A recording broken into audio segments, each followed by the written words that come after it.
ठीक है। तो आपका सेकंड चैप्टर दिया गया है कंपोनेंट्स ऑफ द फूड्स के कंपोनेंट्स, यानी छोटे वो जो तत्व होते हैं, ठीक है।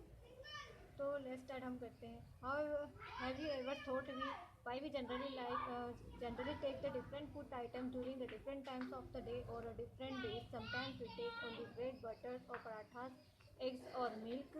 At the other times we take roti, rice, dal, salads, vegetables or curds. At the another times we take rice, sambar, fish, curry, vegetables and pickle. At the times we take only the fruits.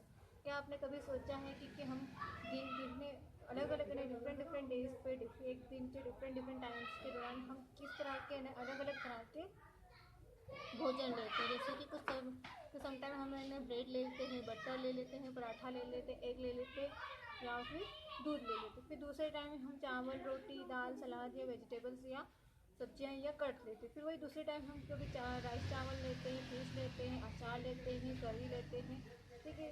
फिर कभी कभार हम fruits भी ले लेते हैं। What the difference will it make to the body if you eat the same food all the time and all over the day? What do you parents insist that you take enough milk and fruits? क्या आपने कभी क्या difference होता है कि जब आप पूरे दिन में कभी पूरे टाइम पे आपको एक ही तरह का अगर खाना दिया जाए तो आपकी बॉडी में क्या फ़र्क आएगा? आपके पेरेंट्स आपको हमेशा जोर क्यों देते हैं कि दूध लो, फल लो, क्यों जोर देते हैं? Why do the digestion suggested that we should regularly take a leaf, green vegetable, fruits, loads of water and balanced है? डाइजेशन वाले जो खुराक जो डॉक्टर होते हैं वो आपको सुझाव क्यों देते हैं कि आप अपने रोजाना के खाने में एक हरी पत्तियाँ का इस्तेमाल करना, हरी सब्जियों का, हरे फलों का और बहुत सारे पानियों का, ताकि वो बैलेंस डाइट हो सके। क्यों सजेशन देते हैं? What is the balance diet? Balance diet क्या होती है?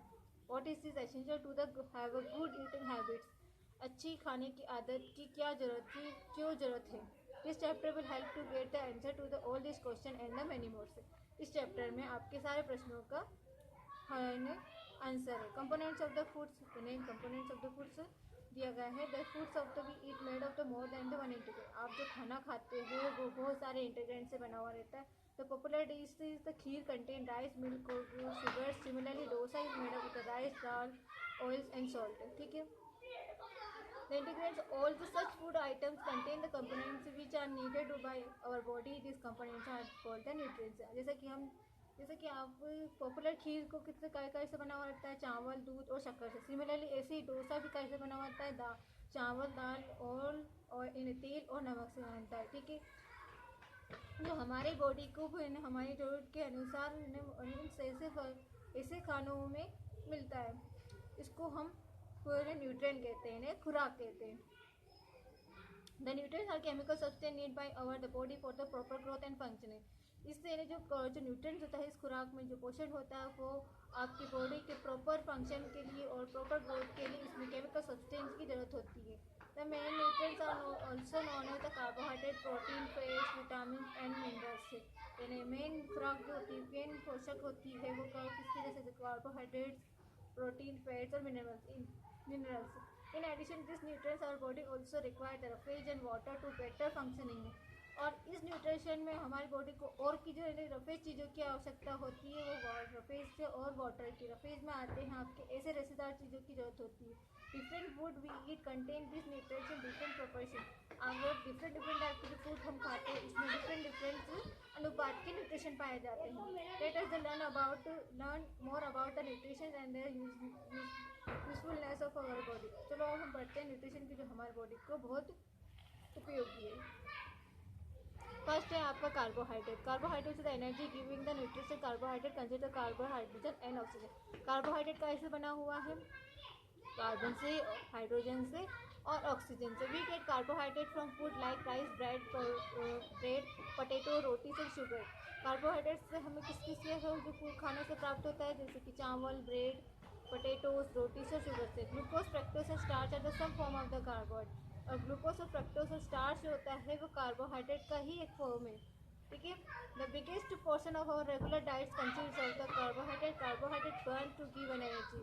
ये हमारे खाने के, हमारी खुराक में कार्बोहाइड्रेट का सबसे बड़ा हिस्सा होता है। ये हमारी जो खुराक का सबसे बड़ा हिस्सा होता है, क्या होता है?